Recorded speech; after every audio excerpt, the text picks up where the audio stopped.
स्वतःचे घात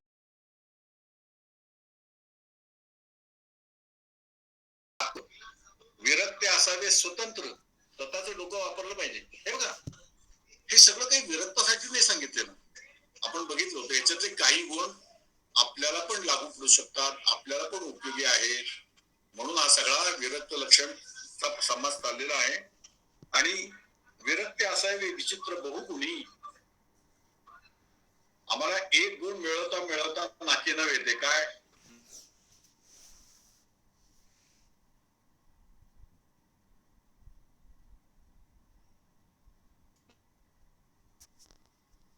दुसरं काही येत नाही, पण सुदैवाने आम्ही पैसे तरी कमवतो है ना. पण याच्या व्यतिरिक्त काही माहिती असेल, पर्सनॅलिटी डेव्हलपमेंट, ही नाही. त्या आपल्या नोकरीमध्ये जे काय आपल्याला हॅप हॅझार्डली शिकलो किंवा टोटपे खाल्ल्याने आपलं वागण्याची पद्धत आहे, टिकण्याची पद्धत आहे. पण व्यक्तिमत्व विकासामुळे काय घडू शकतं यासाठी सुदैवाने विरक्तापाशी वेळ आहे. आता तुम्ही गंमत बघू शकता. आपण काय म्हणतो, रामदासांना कोणाकडनंही काही नको होतं, पण किती वेगळे वेगळे गुण त्यांच्यामध्ये होते. आता आता आम्हाला तर जगातलं सुख भोगायचं आहे, स्वतःचं डॉमिनन्स किंवा स्वतःचा प्रभाव टाकायचा आहे. त्यांना काही नको तरी एवढे गुण आहेत, आणि मग आमच्यामध्ये गुण का नाही असा विचार यावा. समर्थांचा विरक्त समाजाभिमुखी आहे. ते गुण लोकांपर्यंत पोचतातच, कारण तो काम करताना दिसतो है ना. मग ते म्हणतात विचित्र गुण, वेगवेगळे गुण त्याच्या अंतरंगात असावेत. असं त्यांनी आपल्याला म्हणजे विरक्ताला सांगितलेलं आहे. ठीक आहे. विरक्ते असावे विरक्त, विरक्ते असावे हरिभक्त, विरक्ते असावे नित्यमुक्त अलिप्तपणे. विरक्ताने आपला धंदा लक्षात ठेवायचा. आपण विरक्त आहोत का या गोष्टीला त्यांनी विसर पडता कामा नये. Otherwise he will go wayward. त्याला आपलं उद्दिष्ट साध्य नाही करता येणार. त्याचा खरा परिपाठ आहे आपण या जगातून विरक्त होऊन तो जो वेळ आहे मोस्टली तो देवासाठी वापरायचा आहे, पण त्याच्याशिवाय सुद्धा वेळ शिल्लक राहतो, तो उपनियोजित करायचा आहे मागच्या ओळीपर्यंत. पण ते करताना आपला मुख्य विषय, आपला मुख्य काय म्हणा त्याला दंडात म्हणा, विसरता कामा नये. नाही तो जाते ते जापान पहुंच गए, चीन समझ गए ना, अशी अवस्था बघा. ते म्हणतात विरक्त असावे विरक्त. आणि काय करायचं विरक्त असून, मग त्याच्यापाशी जो वेळ निर्माण झाला, because is not getting engage in useless thing as per his thought, मग त्याच्यापाशी वेळ तयार झाला. मग तो त्यांनी हरिभक्तीमध्ये त्याचं उपयोजित करायला पाहिजे, लावायला पाहिजे. आणि विरक्त असावे नित्यमुक्त अलिप्तपणे. दोन पद्धतीने तो जगात असतो पण जगाचा होऊन राहत नाही. आपले स्वामी चिन्मयानंद पण काय म्हणायचे, be in the world but not of the world. आमची गंमत काय माहितीये, आम्ही we are in the world also and we are of the world. म्हणजे काय, आम्ही त्यांना आवडतो, ते आमचे आहेत, आम्ही त्यांचे आहोत. त्यांनी कुठं आम्हाला मान्यता पण नाही दिली बरं का. आणि मग चुकीच्या कल्पनांमुळे आम्ही ठोकरा पण भरपूर खातो. त्यामध्ये काय म्हणतात, नित्यमुक्त. मदत केली, काही जमलं तर केलं, आपला वेळ उपयुक्त पार पडला, संधी मिळाल्याबद्दल धन्यवाद. याच्या पलीकडं या विरक्तांनी कुठलाही विचार करायचा नाही. विरक्त असावे नित्यमुक्त अलिप्तपणे. जर कोणाला मदत हवी असली तर मदत केली, त्या मदतीचा अभिनिवेश, प्राईड बाळगली नाही. I was there, I was able to help, I help, बस. आणि उरलेला वेळ असं तो का करू शकतो, त्याचं ईश्वरात प्रेम आहे, त्यासाठी तो विरक्त आहे. त्यासाठी त्यांनी मूळ वेळ त्यासाठी काढलाय ऍक्च्युअली. मग जगामध्ये काम करताना है ना असा विषय चाललाय. मग आपल्याला काय होईल, आधीच आपली गंमत काय आहे की आम्ही संसारात काम करतो ना, आम्हाला टेन्शन आहे. विरक्ताला डबल टेन्शन येईल. बघा आम्हाला काही गरज नव्हती तरी आम्ही त्यांना मदत केली, तरी त्यांना त्याचं काही नाही. मग अशा माणसाला सांसारिक माणसापेक्षा जास्त त्रास होईल. एवढं मी त्यांच्यासाठी तळमळून करतो आहे, ते मला विचारतच नाही किंवा मी केलेल्या कामाचं रेकग्निशनच नाही. याच दुःख त्याचं सांसारिक माणसापेक्षा जास्त असत. म्हणून आमच्या ताई दामले म्हणून होत्या आईच्या गुरु, त्या काय म्हणायच्या, ज्याचं त्याला दिलं, प्रश्न भेटला, रिफंडचा प्रश्न नाही, रिएम्बर्समेंटचा प्रश्न नाही, आणि अत्यंत अलिप्त. तुम्हाला गोष्ट सांग ताई दामलेंचीच, we stand nowhere in their comparison. काय झालं, त्यांना बहुतेक 6-7 मुलं होती. आता पूर्वीच्या काळात 100 वर्षापूर्वीची गोष्ट सांगतो. हा, त्यांची मुलं सुद्धा आता म्हातारी येऊन शिल्लक राहिली की नाही माहित नाही. कमीत कमी त्यांची वय पण 85-90 असतील. सांगायचा विषय काय की त्यांचा मोठा मुलगा, बरं आपण म्हणतो आम्ही आमच्या मुलांना मोठं केलं वगैरे, हा तसं त्यांनी पण मोठं केलं. आणि मग तो मुलगा कुठेतरी मुंबईला नोकरी लागला बरं का.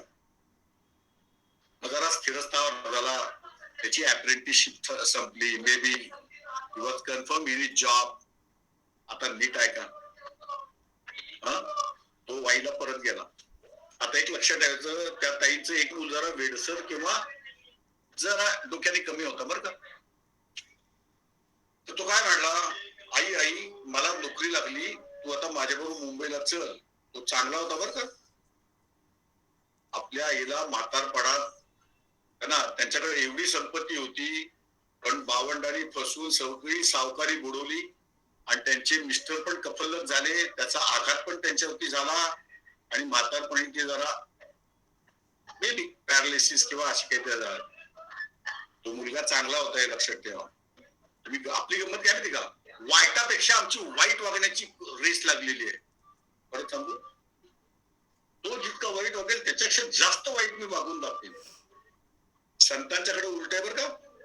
त्यांचा मुलगा चांगला होता, तो म्हणला आई तुझ्यासाठी मी मुंबईला जागा घेतली, माझी नोकरी कन्फर्म झाली, तू येतेस का. आता ती चांगली आई होती. ती म्हणली बाकीच्या 5 मुलांचं काय करायचं, तेव्हा 6 मुलांचं. तो म्हणला ती माझी जबाबदारी नाही. बरोबर आहे, कंसातलं वाक्य, तुम्हाला किती मुलं व्हायची आणि तुम्ही आमच्या गळ्यात टाकायची, असा तो आविर्भाव होता टेक्निकली. पण तो म्हटला त्यांचं मला शक्य नाही, तू जरा सिव्हिलाइज होता, माझ्यासारखं नव्हतं. ती म्हटली मी एकटी मुंबईला येणार नाही, या सगळ्यांचं जर तुला करता येत नसेल तर आम्ही इथं राहू आणि आमचं बघू.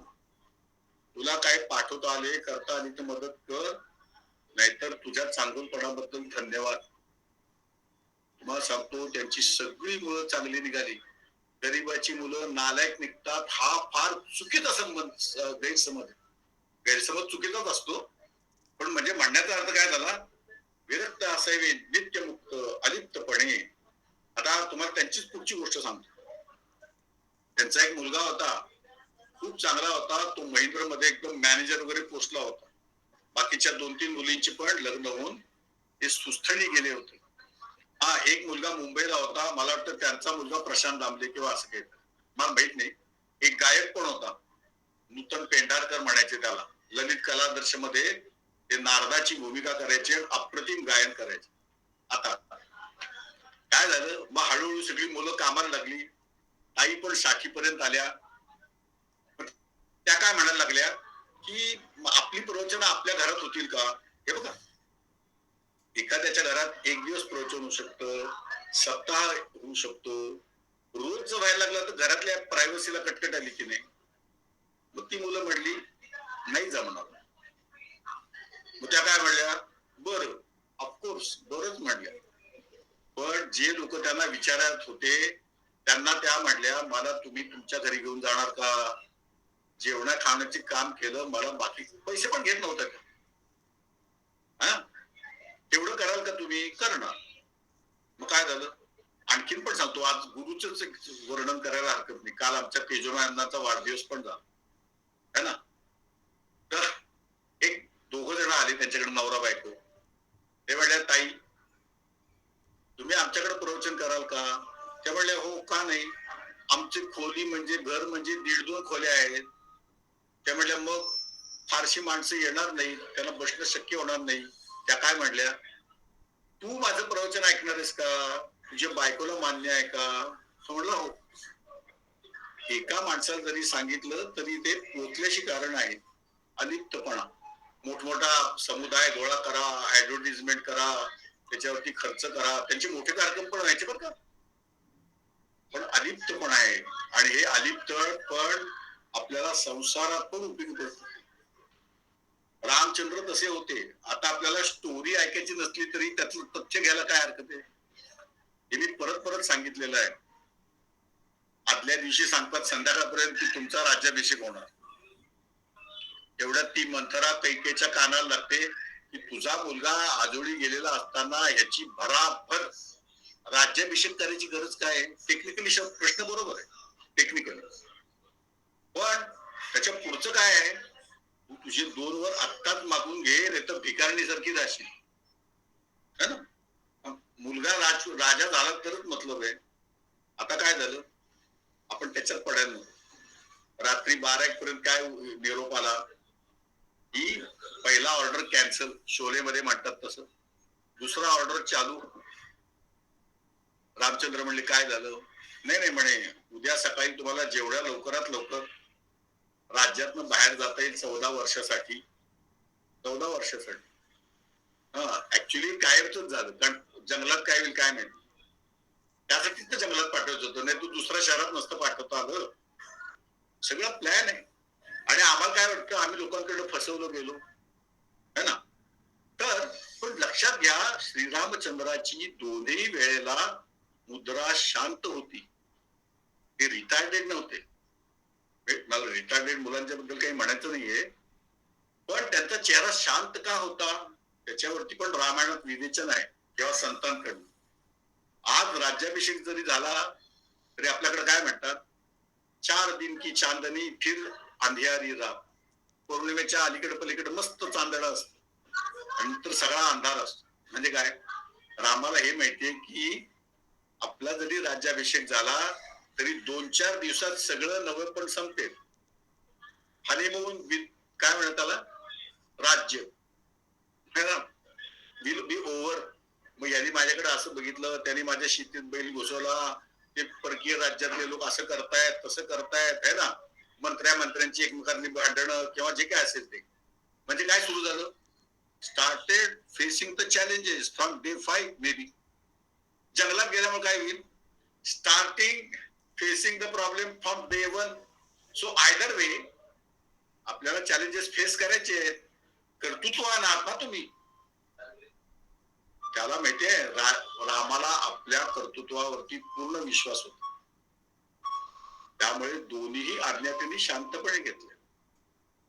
तुम्हाला आणखीन एक गोष्ट सांगतो, ही हे फसवणं बिसवणं जे आहे ना, ती मी कर्तृत्ववान आहे की नाही याच्यावरती पण मारक आहे किंवा काय असं ठरतं. उदाहरणार्थ, माझे साताऱ्यामध्ये एक लोकल गार्डियन होते. मी सातारला होतो 6-7 वर्ष. लोकल गार्डियन, आणि ते कोण होते, सरदार मुतालिक. म्हणजे फर्स्ट क्लास सरदार बघा, शाहू राजांचे. मुतालिक म्हणजे पंतप्रधान, मला वाटतं शाहू राजांचा पंतप्रधान. आणि 1969-70 साली त्यांना वर्षाला 1 लाख पेन्शन मिळत होतं, जे पुढे इंदिरा गांधींनी नॅचरली कॅन्सल केलं. 70 साली 8,000 रुपये पगार अशी तुम्ही कल्पना करा. माझ्या वडिलांना त्यावेळेला 250-300 रुपये पगार होता फक्त, किंवा 500 होता, 500 सुद्धा नसेल. त्या काळात ह्या बाबाला 8,000 रुपये महिना पेन्शन होतं. बारी 96 वरती 4,000 रुपये परत आहेत. काय सांगतो तुम्हाला, त्यांच्या धाकट्या भावाचं लग्न झालं. आता वरच्या वरती बघितलं जातं काय केळाला. आणि ती घरात जेव्हा आली मुलगी, तेव्हा असं लक्षात आलं की तिला फिट्स येत आहेत. विषय काय चाललाय, अलिप्तपण. आपल्याला पण असं राखता येतं. आता काय झालं, सरदाराचा धाकटा मुलगा, आणि त्याला कळलं आपल्या बायकोला फिट्स येत आहेत, खवळलाच तो नॅचरली. आधी सांगायला काय झालं होतं, विच इज व्हेरी करेक्ट. अरे पण तुला आधी सांगितलं असतं तर तू लग्न केलं असतं. हा एक बात. आणि त्यांच्या डॉक्टरने सांगितलं होतं की तिचं लग्न झाल्यानंतर तिचं फिट्स येण्याचं सायकल हळूहळू कमी होईल. त्या भरोश्यावरती त्या मंडळीने ही मुलगी एका अर्थाने गळ्यात घातली होती. तो पेटला तरुण असल्यामुळे, म्हातारी सुद्धा पेटतात. तो काय म्हणला, हाकलून द्यायची. त्याचा मोठा भाऊ होता. तो म्हणला, अरे हाकलून द्यायला किती वेळ लागतो. पण तू जरा तिच्याबरोबर सामंजस्याने राहा आणि आपण ती बाजू समजून घेऊ. तर असं कळलं. हा मग तो काय म्हणला, हे बघ, हा तो धाकटा भाऊ काय म्हणला, हा तुझी बायको छान आहे, व्यवस्थित आहे, म्हणून आम्हाला काही उद्देश करतो. ते म्हणले तरी सुद्धा तू 1 वर्षाने का विना कोर्टामध्ये रितसर सांगून त्याला हाकलून देऊ शकतो की नाही. आत्ता काय घाई आहे, अलिप्तपणा नाही आमच्याकडे, सगळे डिसिजन आमचे घाई गडबडीत आहेत. हा आणि तुम्हाला सांगतो की त्या बाईचे जे फी छेण्याचे सायकल्स होते ते कमी होऊन नष्ट झाले. पण त्यासाठी समोरच्या वस्तुस्थितीकडे बघण्यासाठी जो अलिप्तपणा पाहिजे. आपले गुरुदेव होते ना, त्यांचं वाक्य होतं, we can never solve a problem if we are in the problem. त्यासाठी आपल्याला अलिप्तपणा पाहिजे. विरक्ताला तर तो पाहिजेच पाहिजे, पण त्याच्याकडनं we can take the Q.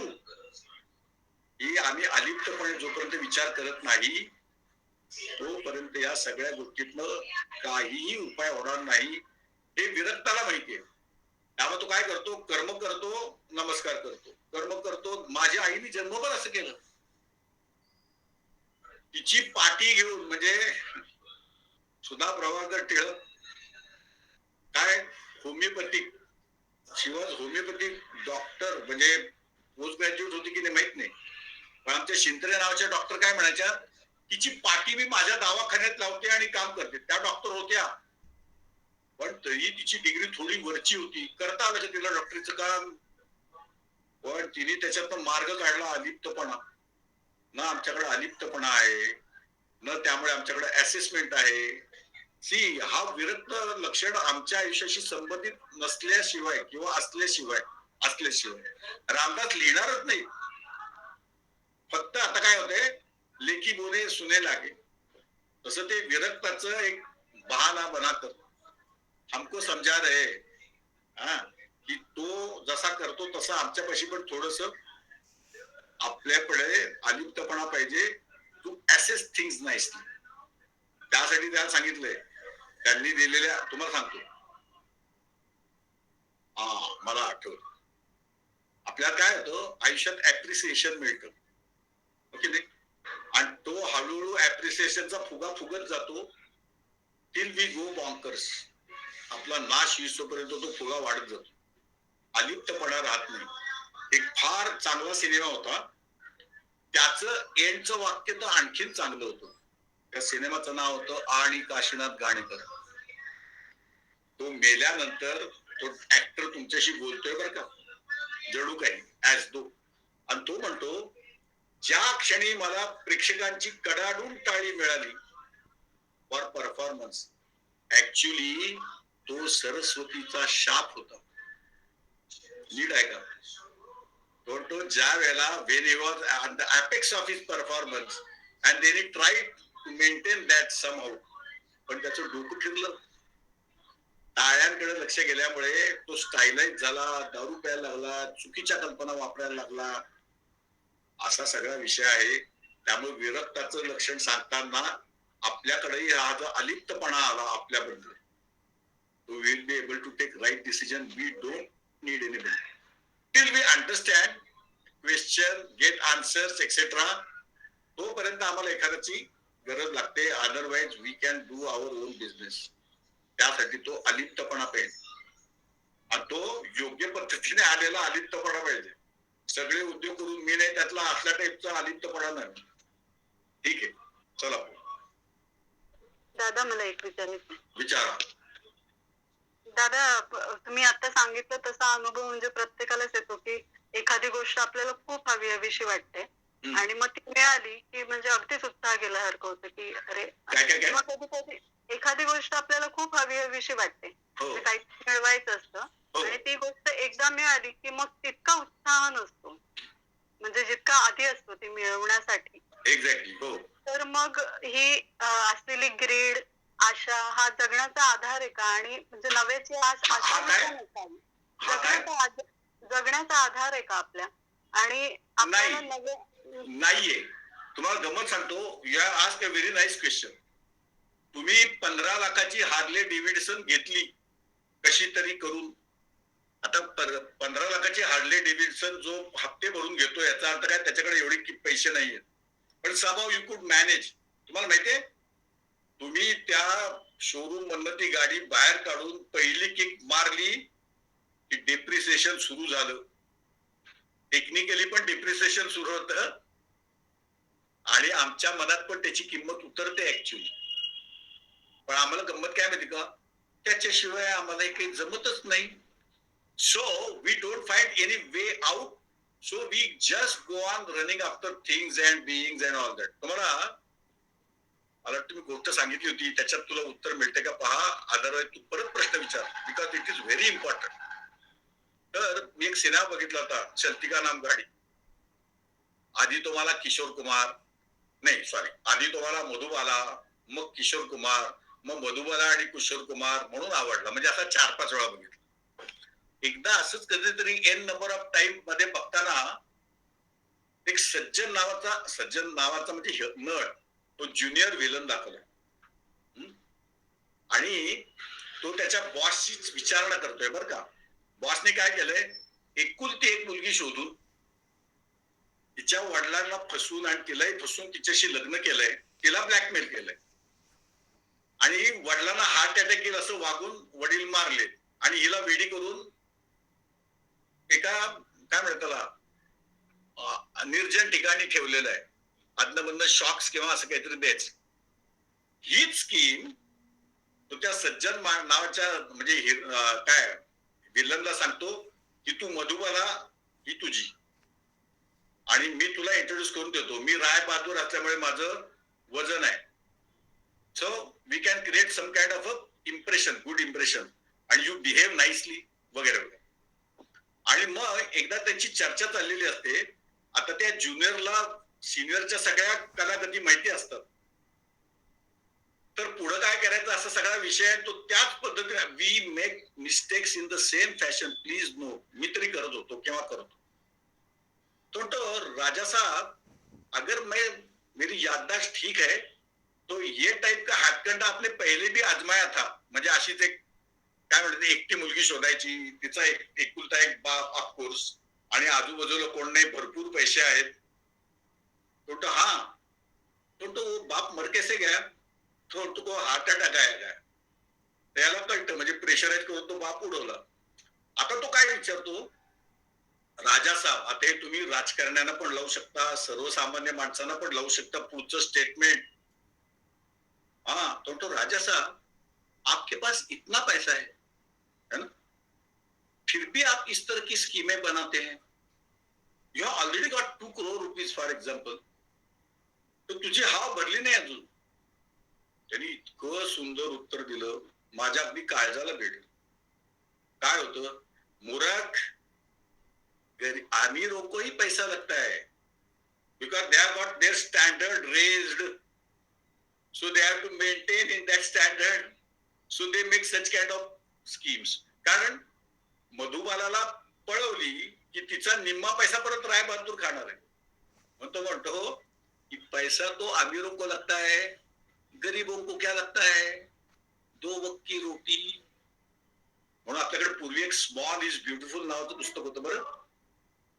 So if I am quiet proactive आणि कर्तृत्वान आहे, तो कोणी मला कसं फसवेल. रामाला फसवलं का अशी आपली कल्पना आहे.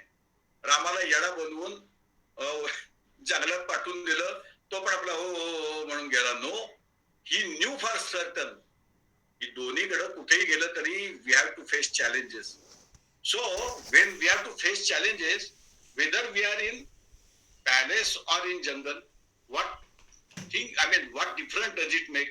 So, पण आपल्याला we don't know way out. That's why लहान मुलं कशी त्या वाळवंटात फिरताना, आमच्या एका मुलीने बरं का, छोटी होती ती काय आमच्या क्लासला बसणं शक्य नाही उत्तर काशीच्या, 8-10 वर्षाची मुलगी, 12 वर्षाची, ती त्या गंगेच्या काठी फिरायची आणि तिथनं सापडणारे सेमी स्पेशल स्टोन किंवा असं काहीतरी घ्यायचे बरं का. झाल्यानंतर त्या 2 पिशव्या फुल झाल्या, उचलायला अवघड. That's what we are doing. So we all the time give importance to quality, आपलं quantity but not quantity. You got 100 crore. So now you should change some topic तुम्ही एवढं कर्तृत्व गाजवलं तर why don't you check your काय म्हणतात त्याला ability in some other field. नाही, आपले पिंड सुटत नाही आणि माझ्या आईची पिंड नक्की सुटले होते. आपल्याला असं वाटतं की, आणि तुम्हाला सांगू का, आय एम सॉरी, मला बाकीच्यांचं माहित नाही. When I play innocent, mostly it is not the case. नीट ऐकलं का? सगळ्यांसाठी आहे, माझ्यासाठी पण आहे. When I should be, I can be innocent, but where is the question of playing innocent. अशी सगळ्या भानगडी दॅट बिकम्स अ जगर नॉट फॉर अस. आणि त्या चक्रात सुटत नाही. मग हे मिळालं की मग ते पाहिजे, ते मिळालं की ते पाहिजे. तुम्हाला पुढे येईल रजोगुणाचा गुण काय आहे. बरे खावे, बरे लिहावे, इथपर्यंत काही ऑब्जेक्शन नाही, कुणातच असू शकत नाही. आणि दुसऱ्याचे अभिलाषावे, इथं प्रॉब्लेम आहे ना. म्हणून हा सगळा विषय आहे की we all the time go for quantity and those people are taken to be intelligent who got ample money, but actually they are sample of foolishness. है ना. एवढे मोठे मोठे नेते आहेत, ते आज काय खातात, भाताची म्हणजे राईसची भाकरी खातात. मग एवढ्यासाठी एवढे पैसे कमवायची गरज काय आहे. So because we don't know anything else, we don't believe in anything else, we don't know there is a God to whom we can pray. He may not change our situation, but he can change my attitude towards the situation. With the help of Guru, we can do it. एवढं सगळं माहित असलेले लोक सुद्धा घडलेले असतात, है ना. चिन्मयानंदांचं तर मी 78 सालापासून लेक्चर ऐकतो, 76 पासून. त्यावेळेस 3 लेक्चर ऐकले, तरी मी कुठल्या तरी मोहात अडकलेलो असतो. थँकफुली लोकांना कळत नाही, पण माझी त्यातनं सुटका होत नाही. मरताना सुद्धा I think that I am depending on this, I am depending on that. अरे तुझं शरीर तुटायची, फुटायची, नष्ट व्हायची वेळ आली, कुठेतरी काय लक्ष देतो. याच्यावरती पण ज्ञानेश्वरीमध्ये फार छान उदाहरण आहे. काळ सर्प आहे. काळ सर्प म्हणजे you can call it time also, बरं का. त्या काळ सर्पाने, मोठा आहे ना तो काळ सर्प, त्याने एका मोठ्या बेडकाला पकडलंय बरं का पाठीमागून, आणि स्लोली स्वॅलोइंग दॅट काय फ्रॉग. तुम्हाला गंमत माहितीये, सगळी दुःख थोड्या वेळाने नॉर्मल होतात. नीट ऐका, सगळी दुःख हळूहळू नॉर्मल होतात. तसं त्या फ्रॉगला माग त्याचे दात लागतायत, तो गिळला जातोय, कदाचित त्याच्या छातीवरती प्रेशर येतंय, पण एवढा मोठा तो बेडूक असल्यामुळे, मी बघितले 10 किलोची बेडूक. आता त्याला गिळायचं म्हणजे वेळ लागणार की नाही. थोड्या वेळाने तो म्हणतो ठीक आहे. ठीक आहे म्हणजे काय, त्याला समोर दिसते माशी, कुणाला, त्या बेडकाला, आणि तो ती माशी खाण्याचा प्रयत्न करतोय. अरे please check your situation, what situation you are in. तर ते थोड्याने नॉर्मल होता.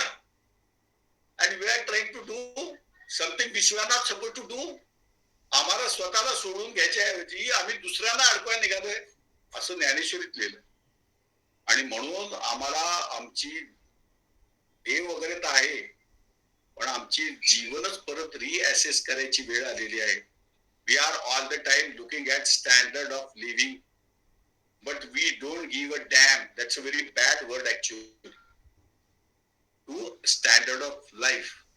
तुम्हाला सांगू, जाता हा शब्द जेव्हा वापरला गेला गॉन विथ द विंड मध्ये शेवटी, तेव्हा सेन्सॉरने हा डायलॉग पासच कसा केला. म्हणजे त्यावेळेला अमेरिकन लोक पण किती चांगले असतील, तो ते पण सांगतो तुम्हाला. कारण स्टँडर्ड ऑफ लाईफ आणि स्टँडर्ड ऑफ लिव्हिंग हाच लढाईचा विषय आहे. Gone with the wind also त्याचा सुद्धा. त्याला असं लक्षात येतं, कितीही प्रेम केलं, काहीही केलं, तरी आपल्या बायकोचं आपल्यावर प्रेम नाही. एक मुलगी घोड्यावरती बसून मरते, दुसरी मुलगी त्या बायकोच्या पोटातच मरते. तो सगळ्यात प्रसंग सांगितला तर मग तुम्हाला सिनेमात सांगायला लागेल. शेवटी तो कंटाळतो, नीट आहे. आणि मग तो असं ठरवतो, या घरात राहण्यात काहीही मतलब नाही. And that was the best decision he had taken. I mean, तो शेवटी त्या बायकोला म्हणतो की I am living this place forever. आता तो सगळा बंगला त्यांनी त्याच्या स्वतःच्या कमाईवरती मिळवलाय. रेड बटलर नाव त्याचं, बरं का. आणि त्यावेळेला तिला स्ट्राईक होतं. तुम्ही but dear I love you. तो काय म्हणतो, frankly speaking my dear I don't give it a damn. तो वैतागलाय, वैराग्य आलाय खरं म्हणजे त्याला. आता त्या सिनेमात आणखीन काय दाखवलं नाही, धुक्याने भरलेली वाट दाखवली आहे. That mean he doesn't know where is suppose to go, but he doesn't want to live in this place, getting kick all the time, wife loving some other person, she is not behaving, she is not giving any attention to him. So तिथं सुद्धा standard of living आणि standard of life हाच झगडा दाखवलाय. आणि दुर्दैवाने आमचं सुद्धा सगळं लक्ष आहे ना, चांगले कपडे कुणी घातले, त्याच्यावरती चांगले दागिने आहेत का, आता ते खरेत का खोटे कोणाला माहिती. यालाच तुमचा अर्थ नाही. संस्कृत मध्ये कोटी आहे, कोटी म्हणजे जोग. ते म्हणे विष्णू झळपळीत वस्त्र घालून तेजस्वी असा, तर झेपणारी न झेपणारी लक्ष्मी सगळ्या देवांनी मिळून त्याला देऊन टाकले. काय, he can maintain her. Okay. आणि वाघाचं किंवा हत्तीचं चामडं घालतोय, बैलावरती बसलाय है ना, अंगावरती चिताचं राख आहे. ते काय म्हटले, याला जे तयार झालेलं विष आहे ना, हालाहल विष, लक्ष्मी पण तिथनच निर्माण झाली, हालाहल विष पण तिथनच निर्माण झालं. पण ते लोक सुद्धा बाह्य रूपाला फसले आणि त्यांनी काय केलं, शंकराला हालाहल दिलं. चायला मेला तर कोणी बोंबावून पण नाही करणार, आणि त्यांनी पण ते घेतलं. तिथं इतकं मला पूर्वी काय आठायचं की तो लग्न नव्हतं झालं वाटतं की काय त्याचं. त्यावेळेला त्याचं पार्वतीशी लग्न झालेलं होतं. पार्वतीला तो विचारतो का, बाकीचे नवरे विचारतात तसं, की मी हे विष घेऊ का. ती म्हणते तुम्हीच हे विष घेऊ शकाल असा आशीर्वाद किंवा असं त्याला अनुमोदन देते, आणि तो ते विष पितो. आणि आता मी एक सुंदर प्रकरणावरती 7 दिवस बोलत होतो, त्यात ते असं म्हणतात, आता नीट ऐका परत, की ते देव आहेत ना, ते जगण्यासाठी अमृत पितात, त्यांना मिळालं, पण their days and years are numbered. जग संपलं तर ते कुणावरती कंट्रोल करणार. So they also become useless or they die at such, किंवा नाहीसे होतात. आणि शंकर विष पिऊन अमर झाला. So we are suppose to look at this factor also. आम्ही जेव्हा आमची आयुष्य उभी केली, इमले बांधले, इमारती बांधल्या, तेव्हा आम्ही आमच्या अंतःकरणाची निर्मिती केली का. आपल्याला हो वाटतं, मग हो असं असेल तर तुला अशी दुःख का. माझ्या आईकडे येऊन लोक सुखी व्हायचे. आमचा मुसलमान मित्र पण म्हणला, जीटी तुझ्या आईपाशी किती शांती आहे. आम्हाला काय वाटतं, भिकारी आहे, आता मग काय करणार. म्हणून आम्हाला कुठेतरी पैसेही असावेत, प्रपंची असावे सुवर्ण, पण परमार्थी पंचीकरण तत्वाचा विचार पण झाला पाहिजे. And this balance gives us equilibrium. Please understand. नुसता बॅलन्स असतो ना, त्याला धक्का मारला की तो हालतो. Equilibrium is even if you are pushed you will come back to your own position. त्यामुळे भूक किती करायचे, केवढे करायचे, किती गरज आहे, हे सगळं आम्हाला कळलं पाहिजे है ना. मुलांसाठी तुम्हाला माहितीये ना, मला सिनेमातल्याच गोष्टी जास्त आठवतात. एका सिनेमात तो प्राण म्हणतो, अगर लड़का नालायक है तो कमा की फायदा क्या है ना, वो उड़ा देगा. और लड़का अगर लायक है तो कमाने की कोई जरूरत नहीं है. आता आम्ही न सिनेमातला ऐकतो, न शास्त्रांचं ऐकतो, न आई वडिलांचं बघतो, न संतांचं ऐकतो, मग आपण काय करतो. म्हणून आपण आपल्या इच्छांच्या मागे नक्की जायला पाहिजे. अश्वमेध नावाचं नाटक होतं, बंगाली कादंबरी होती सीमाबद्ध. त्याचं तुम्हाला थोडक्यात विश्लेषण सांगतो. ते म्हणले, तो असं म्हणतो शेवटी भरत वाक्य, जसं मी तुम्हाला आणि काशीनाथ घाणेकरचं भरत वाक्य सांगितलं की नाही, तसं त्या नाटकाचं पण भरत वाक्य, condensed meaning for what that drama was written. तो म्हणतो, आमच्या स्वार्थाचे, आमच्या डिझायरचे अश्वमेधाचे घोडे नक्की आम्हाला यश द्यायला पाहिजे त्यांनी, पण कुणाच्या प्रेतावरून नाही जायला पाहिजे. We should not break someone's heart for no good reason. आम्ही काय म्हणतो, त्यांनी आमचे 1760 वेळा मोडले. मग कंटिन्यू, प्लीज कंटिन्यू. तुम्ही त्याला त्रास द्या, तो तुम्हाला त्रास देईल. याच्यातनं माझी एवढी टणटणीत झाली, माझे वडील अजिबात वाईट नव्हते, म्हणजे दारू बिरू चकारी इतरांचं घेणं असे कुठेही नव्हतं. पण they don't have their own understanding, may be they are different attitude toward life. पण तिने स्वतःला पक्क करून टाकलं है ना, की मरताना माझ्या सुनेला असं म्हटली, माझ्याकडे काहीही नाही, आशीर्वादाशिवाय तुला देण्यासारखं माझ्याकडे काही नाही, आणि आशीर्वादाशिवाय दुसरं काही मिळून उपयोग पण नाही. कारण त्याचा अर्थ दुसऱ्या गोष्टी मिळवू नये असं नाही, पण त्यात मला सुख देणार नसतील काय उपयोग आहे. So we should have our attitude or understanding towards standard of life also. मग तुमचा प्रश्न बरोबर आहे, कारण एकदा ती वस्तू मिळाली, ऐश्वर्या राय एकदा लग्न झालं, ही पूर्वीची किंमत तिला मिळत नाही. मी तुम्हाला आत्ता लिहून देतो, त्याची कारण पण सांगू शकतो, तुम्ही पण कल्पना करू शकता. होतच असं, या जगातल्या सगळ्या वस्तूंचे रंग उतरतात. मग वस्तू मिळवायच्या नाहीत का? ऑफकोर्स मला जेवायचंय तर मी चांदीच्या चमच्याने पण जेवण जेवू शकतो, पण हाऊ, वाय, असं पण आपल्याला विचार. आपण इतरांना जे प्रश्न विचारतो ना त्याला म्हणतात संसार, आणि तेच प्रश्न जेव्हा आपण स्वतःला विचारतो ना तेव्हा त्याला म्हणतात अध्यात्म. निम्म अध्यात्म आम्हाला माहितीये, तू कसं वागायचं, ते असायचं, अशा पद्धतीने तुझं कल्याण होणार नाही, तुझा नाश, तुम्ही काय ज्योतिष आहे. पण हेच वाक्य तुम्ही स्वतःला का नाही वापरत? त्याला म्हणतात इंट्रोस्पेक्शन. पहावे आपणासी आपण या नाव ज्ञान.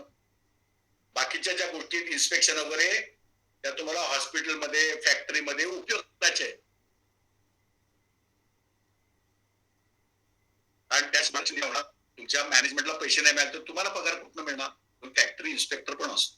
पण कुठेतरी आपलं इंट्रोस्पेक्शन पण झालं पाहिजे. त्यामुळे स्टँडर्ड ऑफ लिव्हिंगच्या बरोबर त्याची आम्हाला काय म्हणतात त्याला, अवकात म्हणतात त्याला, त्याची पॉन्च कुठपर्यंत आहे हे जर नाही कळलं, आणि आम्हाला असं वाटलं की हाच जन्म आहे, आम्ही म्हणतो पुढचं जन्म वगैरे, पण वी आर नॉट अवेअर. आपल्या अवेअरनेस मध्ये काय उपयोग आहे? तुम्ही असं म्हणू शकता का, मला जरा झोप लागली ती, थोडी मी दारू प्याली होती, त्यामुळे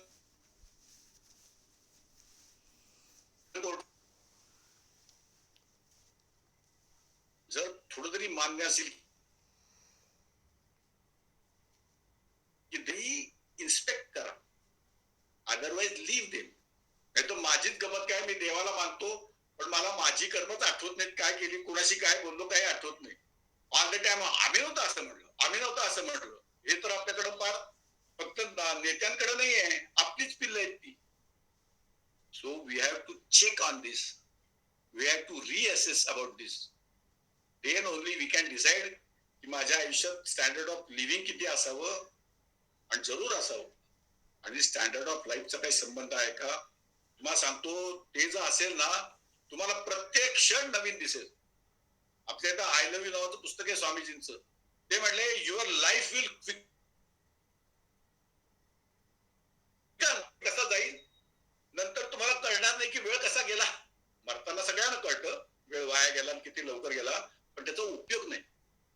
हे जर समजलं ना तर our life quickens, the happiness quotient increases, provided. ज्ञानेश्वरीमध्ये म्हटलंय ते, परी एकले अवधान दीजे, काही नाही ज्ञानेश्वरांना पाहिजे तुमच्याकडनं. Be attentive to what senior dictates are telling you to are about.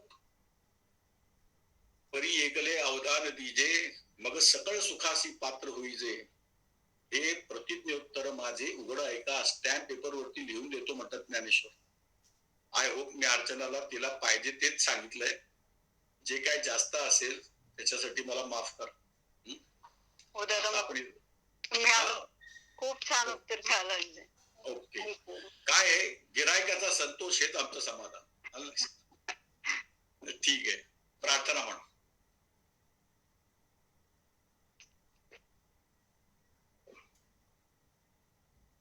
ओम सर्वे भवन्तु सुखिनः, सर्वे सन्तु निरामयाः, सर्वे भद्राणि पश्यन्तु, मा कश्चित् दुःखभाग् भवेत्.